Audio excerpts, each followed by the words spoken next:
Good morning, y'all. It's Rod Fleming here. I need a haircut, but just live with it just now, okay? Now, hope you're all well. I want to talk a little bit, because I've been asked, about erotic targets again. And, I mean, these are actually fascinating. It's really interesting how the human mind does these things. It's almost like...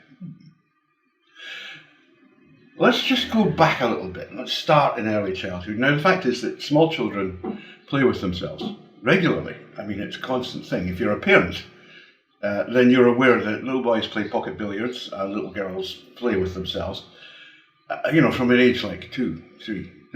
And it doesn't mean anything, because all it is there are nerve endings there that feel good when you play with them. And so it's very similar, in fact, to something like thumb sucking. It's not something that parents should get even slightly worried about. And absolutely, it is not the place of the state to be trying to interfere here. It is certainly not the place of the state to be providing books teaching boys and girls how to masturbate. The fact is, boys have been teaching each other how to masturbate for thousands of years. They do it absolutely fine. They do not need some Karens to tell them. Leaving that aside. So they play with themselves. It doesn't happen. In Freud, there's what he calls a latent period, which kind of goes from about 7 up to maybe a 12-ish, when these are just kind of go down. And this seems to be related to the levels of testosterone and estrogen that are being supplied to the child. But again, this is a kind of a vague area, right? So then what happens is that puberty hits, and at this point you get an immense flood of sex hormones. That's either testosterone for boys, estrogen for girls. And for boys, and I have much more intimate knowledge of this for boys than I do for girls, obviously, what will happen is that they rediscover the pleasure that they used to take in playing with their penises. But, and it's a really interesting but, at this point, instead of it just being, that feels nice, or like sucking on it just, diversion activity, suddenly it becomes something else. And it becomes associated, normally, with a kind of image of another person. It might actually be another person, but we'll come to that. So let's just assume that you find a magazine. I mean, now you probably find a website, but you know what I mean. And you see images of naked ladies, and you go, ooh. And you find that you become stimulated, and you go and play with yourself, right? And I've recently recounted the story of a friend of mine, a very sweet girl, who's autogynephilic, and her experience was that she had nothing at all. No, she was 13. Came home from school, found her sister's underwear just been taken off on the bed, and it was like bang, boom. It hit her like a thunderbolt. And she said to me, I knew that at that moment that I was a bachelor, which means a ladyman. It was just like, that's it, I'm gay. Because there is no distinction between a boy appearing to be a girl and a boy wanting men in Filipino culture. In fact, in most cultures. The West is really weird here. Anyway, so what has actually happened is that you've developed a target which is stimulating for you. It's an erotic target. Now, there are 2 classes of erotic target, right? There are internal ones, which are the ones that happen in your mind, and there are external ones. Okay? Now, we talk often about erotic target and location errors, but in fact, it's quite normal to have an internal erotic target. All men do it. I'm pretty sure all women do it. Certainly all the women I've spoken to who have been prepared to talk about it will talk about their fantasies. And it's very interesting, because frequently they'll talk about things like how they get so turned on by the idea of being taken by a gorilla or a bear. So I found the recent nonsense, feminine nonsense about preferring to meet a bear in the woods than a man. I was like, yeah, well, this is nothing new, sister. We know what you're like.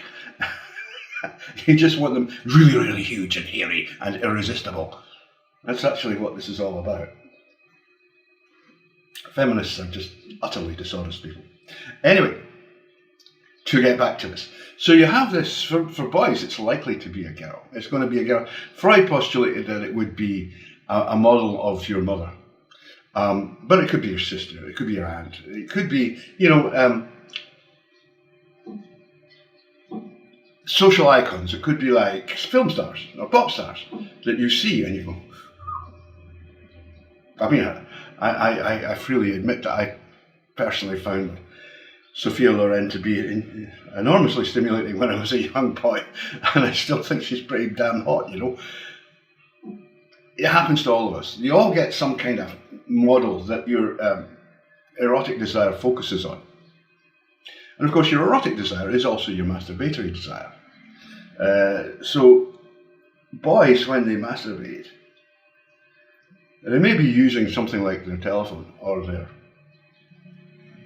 in the old days, magazines, but essentially they're creating in their own minds the person whom they would like to be making love with, having sex with.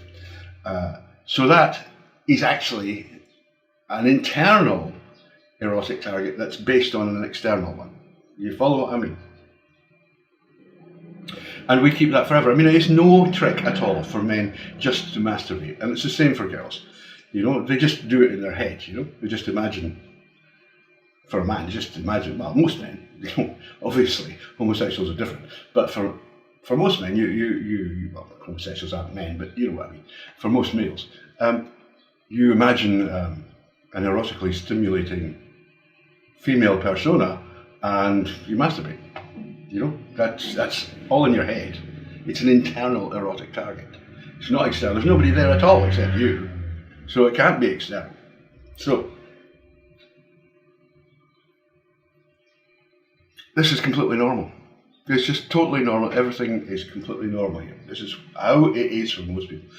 And even when people are older and when they actually meet, and make relationships, perhaps establish partnerships with romantic partnerships with members of the opposite sex, they still have this in their heads.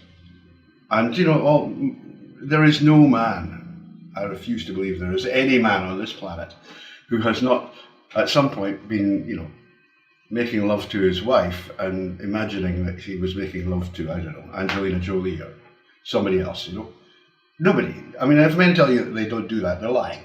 I'm sorry, you're fucking liars. And women know you're liars, that's why they'll say, what are you thinking about when you've got your eyes shut like that? They're not fools, but the fact is they're thinking about bears and gorillas. It's all kind of works out, So the problem that we have, or a problem that we have, is if this internal, not the external, but if the internal erotic target somehow gets messed up and stops relating, as an internal conception of an external object, but becomes independent. No, it's free, powerful, and independent. And actually becomes focused on the person himself, the man himself in this case. There's no evidence. There may be a tiny, tiny, tiny number of females who do experience autogynephilia. They're invariably lesbians, and they're invariably very masculine lesbians.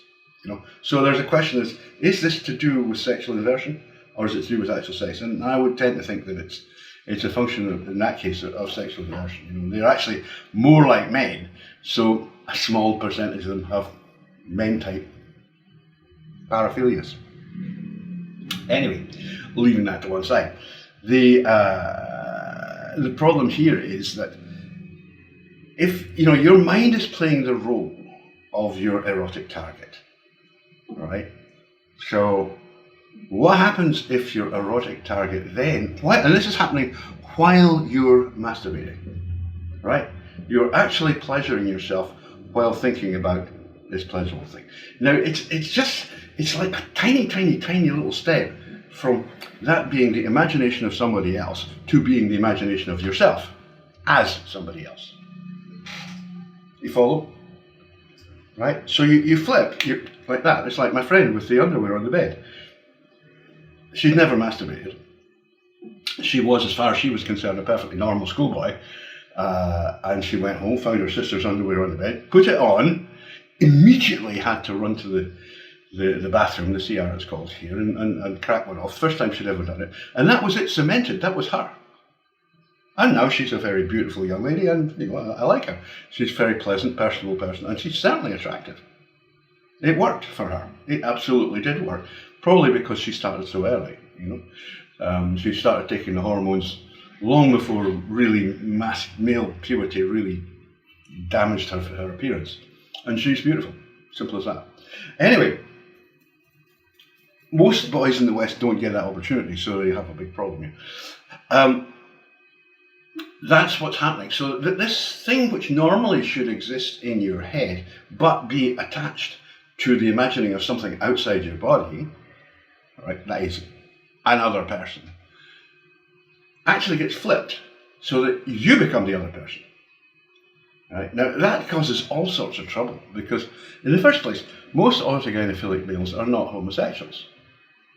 They're absolutely fascinated by femininity. Most of them desire to have sex with women, even if they find that very difficult, which many do. So then you have a big problem because particularly as the guy ages, and he doesn't have the advantage that many Asians have of being, let's be honest, boys, naturally rather petite and feminine, especially if you come from Vietnam, believe me, then he's going to look big and craggy and muscular and beefy and fucking Arnold Schwarzenegger. How is that going to work as your erotic target if you're into girls? So the next thing that happens is he's trying to make himself as feminine as possible in various ways to try to experience this idea of himself as woman, right? And that could be through pleasuring himself, it could be through interpersonal relationships, it could be through cross-dressing. It's so common, All of these things can be ways of satisfying this impulse to be your own erotic target, which is the core. It's absolutely the core of autogynephilia. It's an autoerotic paraphilia. You're not supposed to be sexually obsessed by yourself. That's not right. I mean, that's not why the system works. The system exists so that humans can make little humans by being attracted to the complementary human type, so that males are attracted to females, females are attracted to males. And more than attraction is not the important bit. The attraction only gets you to this bit, as I keep telling you, which is the important bit. But of course, with autogynephiles, it gets real complicated, because as they get older, they stop seeing themselves as a 14-year-old boy, even a Caucasian 14-year-old boy. Quite honestly, you stick him in a dress and put some makeup on him, and he's going to look pretty feminine, he's going to get away with it. He's going to stand in front of his mirror, in his department store panties and bra and go, look at me, oh, God, I'm hot, and toss himself off. And he's not going to have a problem with that. Trouble starts when he gets to 45 and he tries that, and he's like me. It's like, holy shit, this is never going to work, and it isn't. It can't possibly work. He requires to do some serious suspension of disbelief. Really, really major. Much more than, most people really comprehend. I mean, we all do sense suspension of disbelief. You go to the movies and you see Superman flying and you go, not a problem. It's a piece of CGI or formerly a guy flying on a wire, but you accept it because you suspend your disbelief. Well, that's basically what AGPs are doing all the time. I mean, every time they look in the mirror, it's like, oh, or I a beautiful girl, and what you've got is this fucking thing, Very few Western AGPs are even presentable. Never mind beautiful. Very few. It's so rare. Whereas on the other hand, and it is unfair, I'll give you that, it's really unfair, but you come to Southeast Asia and it's actually difficult to tell which ones are, or for a civilian, it's difficult to tell which ones are autogynephilic and which ones are homosexual, because they both look gorgeous. And it comes to, probably taking an estimate based on size and comportment, but basically the only really way to tell is to ask, how did you find out about yourself? And I say my friend with the underwear, she was quite open, I wasn't a girl at all. I was an ordinary boy. And then I found the underwear. Bingo. Whereas her friend, who's with us, she was like, I was a girl when I was 3. You know, my mother couldn't get me to put on boy clothes. And usually, if you take the trouble to check, you know, if you ask the parents, or if they're still alive, or you ask the friends, the people who knew them at the time, their schoolmates, and you know, that's a thing about Filipino and Southeast Asian society generally is that, you know, people in their 50s still know people that they were at school with. You know, it's not the kind of mobile society that we have in the West. So it's usually pretty easy to find somebody who's known the person you're talking to from school, and they'll agree. They'll say the same thing. They'll go, oh, yeah, I always knew she was a girl. What are you on about? She was gay as that, right from the very start. So it's more difficult, you know? And so in that case, it's actually easier for the autogynephiles because it's actually easier for them to, they take the hormones, they dress, you know, they've got naturally beautiful skin anyway, you know, it's just the way it is. If you happen to be Southeast Asian, you've got gorgeous skin. And that's it. And all of these things that work, you know, you've got big hands and feet, but so what? They can make a very, very successful facsimile of a woman, believe me, really believe me. And that should cause no problems. Why would it? Those of them who are androphilic, that is, they have pseudo-bisexualism, to the point that that's all they ever do. Because pseudo-bisexualism describes the business of an autogynephile pursuing men when she's in role as a woman. Well, these girls are in role as women 24/7, 365. They're never in role as a man. So, you know, it's what they do all the time. And, you know, in a way you have to just say, well, they're shooting homosexual. You know, because they're never interested in women. Because being interested in women is against their culture. It's like, no, I'm not a lesbian. No, I'm not like that. Well, I can't do that, you know, but give me a man. Anyway, this business of the erotic target. So what has happened in the autogynephile is they have established an internal erotic target, but it's wrong, because instead of it being, you know, referring or a reference or an image of a person outside themselves, it becomes one of themselves.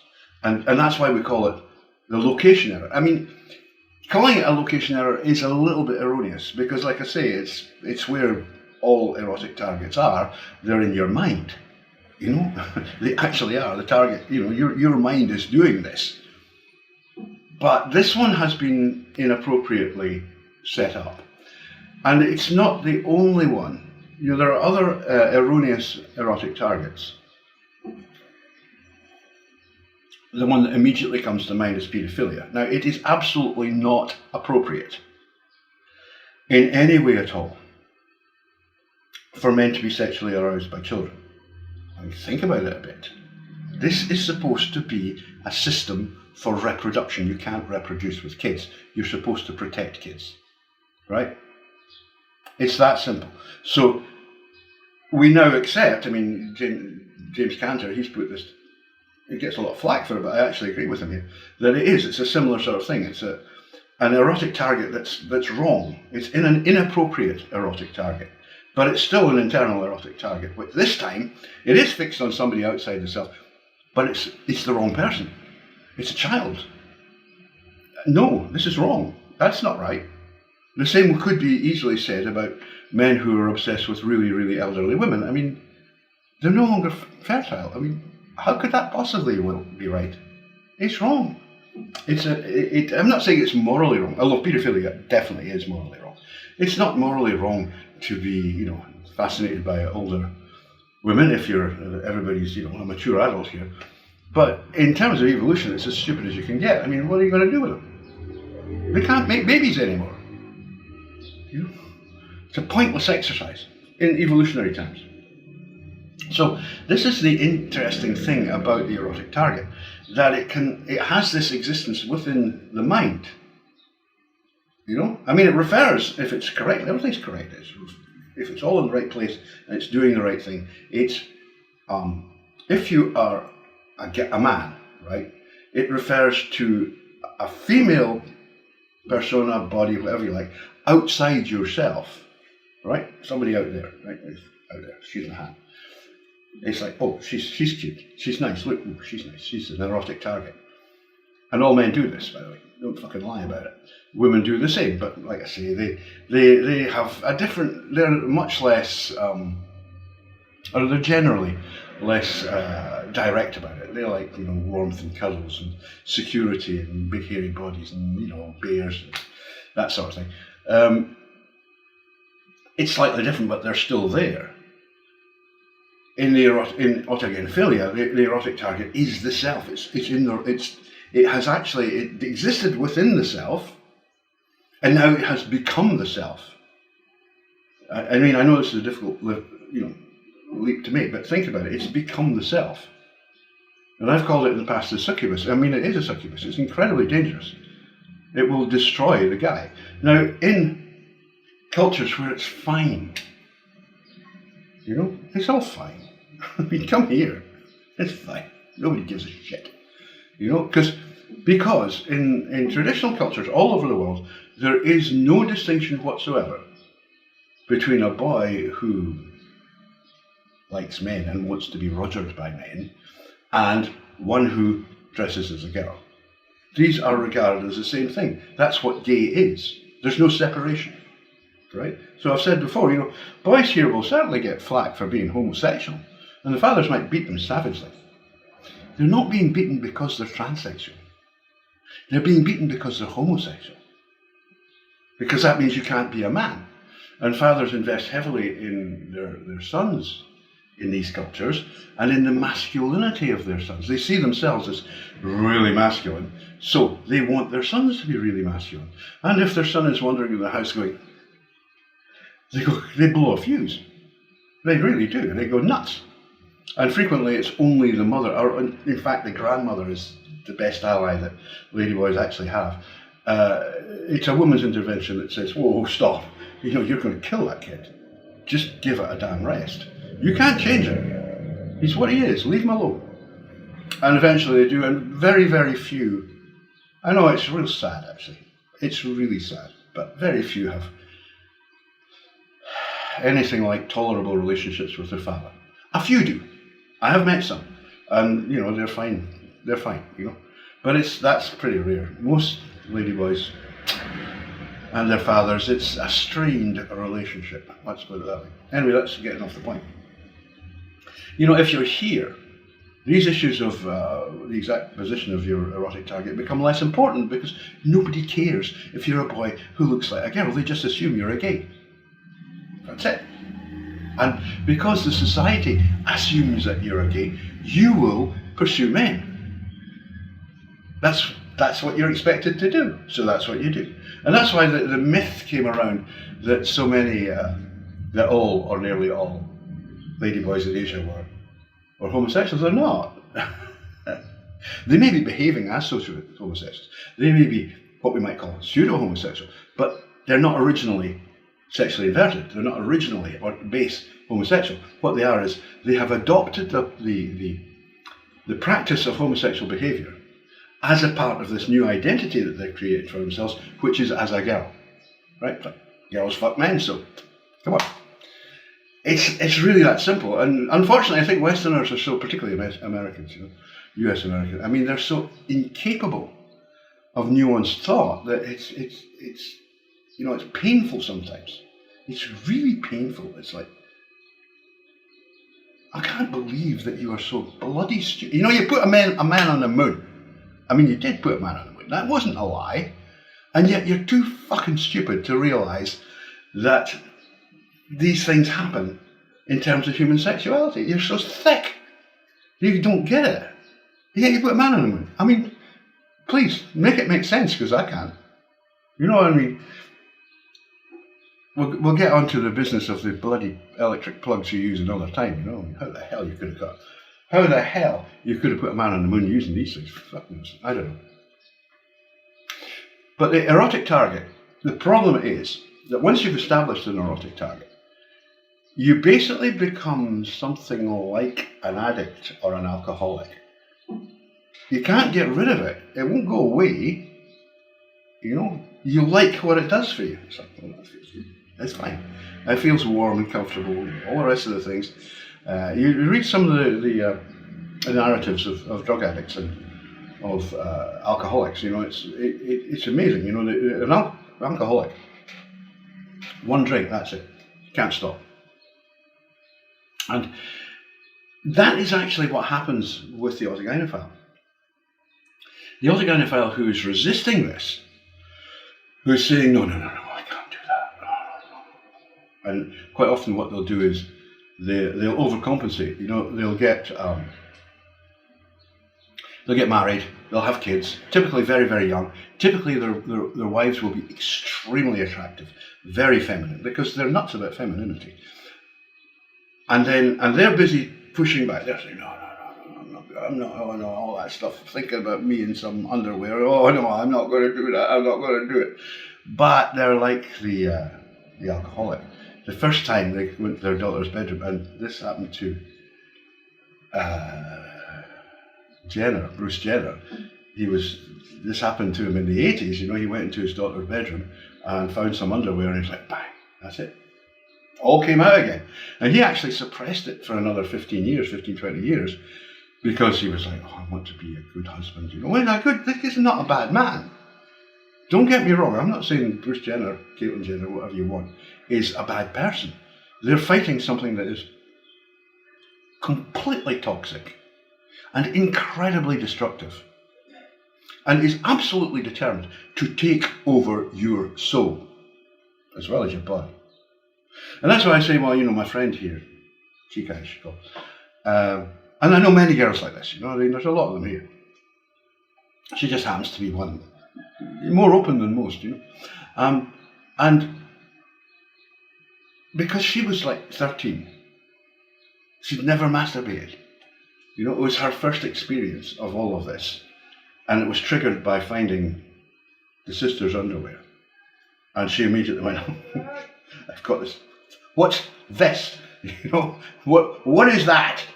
And what do I do about it? You know, can't walk around the house like this. Goes to the bathroom, has a quick jerk.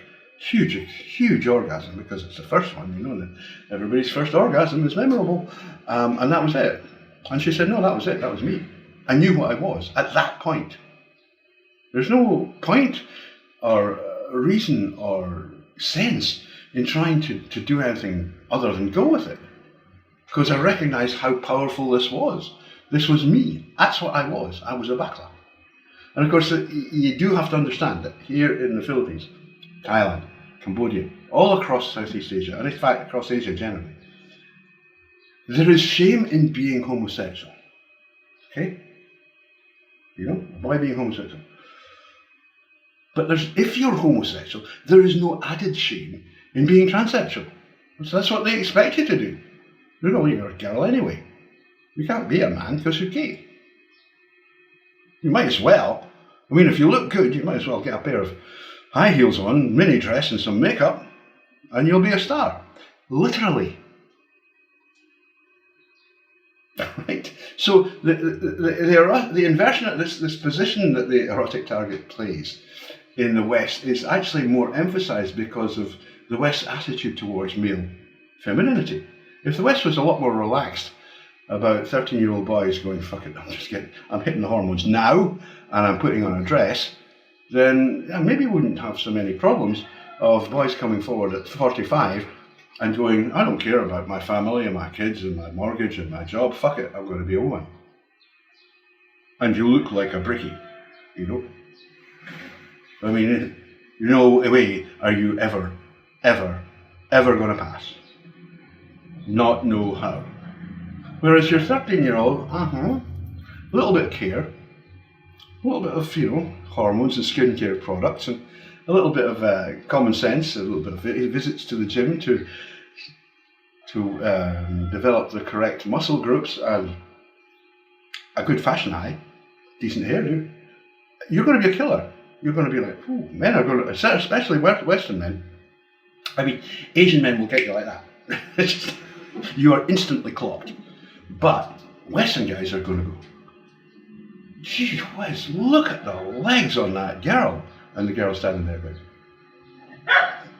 you don't know the half of it. I got 3. You know, it's just a different world here. It really is. Anyway, that's it. Well, if you have allowed an autogynephilic, sorry, the dog started that, so I'll finish. If you've allowed an autogynephilic alter ego, succubus, to develop, it's going to be a major, major, major fight to get rid of it. It's a big problem because, like I said before, you're basically like an addict or an alcoholic. If you slip once, it's just going to go bang and hit you like an express train. And that's why, I've talked about this before, that's why autogynephiles binge and purge. You know, they buy all this girly stuff. They're 50 years old and look like a fucking plumber. Buy all this girly stuff, and then suddenly they get rid of it, burn it, take it to a dumpster on the other side of town, somewhere where they'll never get it back. Take it to a charity shop, what you call a thrift store. And then, a month later, 2 months later, bang, they get hit again. They have to buy it all back. And there are tales out there, I've certainly met people who've said this, there are tales out there of people going back to the thrift stores and buying back the clothes that they'd handed in a while beforehand. Autogynephilia is a really difficult thing to break. It really is, and it's serious. And people should stop making light of it. And people should particularly stop pretending that a 45-year-old man could just suddenly become a woman. That's bullshit. That's absolute bullshit. It can't happen. You know, a 14-year-old boy, a 13-year-old boy who has the same experience can become a pretty convincing gay. They'll never be a woman. And they know they're never going to be a woman. But you can become a pretty convincing gay. You know? You look pretty damn good. And, yeah. See that skirt you've got on, honey? Yeah. Some legs you got there. He can do that. But if he's 45, there's no chance. And they should not be encouraged. Definitely not. Society should not be encouraging them. Society should be saying, look, be honest with them. Tell them what they are. They're not women. You know, just an aside, Scotland apparently is putting a law in place which will have me in prison for 7 years for misgendering. Misgendering people who look like men. I mean, I can fully understand. You know, I go on Vision. If you look like a girl, I'll call you she. If you look like a bloke in a dress, I'll call you he. Fuck you. Fuck you. You don't get to prescribe what I say. And that's what they're doing now. They're using, through the technique of wokeism, through the political gambit, political ideology of wokeism, they're now actually locking people up for just being honest and saying, I mean, society, Western society is in a really, really bad way, boys. It's really, and girls, boys and girls. It is really it's sick. It's absolutely sick. And the reason is wokeism. And you know where wokeism comes from, don't you? Wokeism is the hellspawn of feminism. So all the problems actually arose from feminism. That's why you have to start with the destruction. Bye-bye, take care of yourselves. I go and have some more coffee now. Coffee, good. Morning coffee. I do these things in the morning if I can because it's quieter. It gets real noisy here. I will be moving. Whether that's a we or not, I don't know. But I will certainly be moving. I can't take the noise yet. I've got, you know, a number of books that I want to make into audiobooks, and I've been trying to get this done for literally years. And it's impossible. Because, you know, I get so much background noise. So I'm going to have to move to a city where there is a reasonably inexpensive recording studio. I mean, I can't afford to build a recording studio. If anybody wants to sub me, you know, $1,000 would do it. There you are. Otherwise, you're going to have to move house again. But I'll keep in touch. Take care. Bye.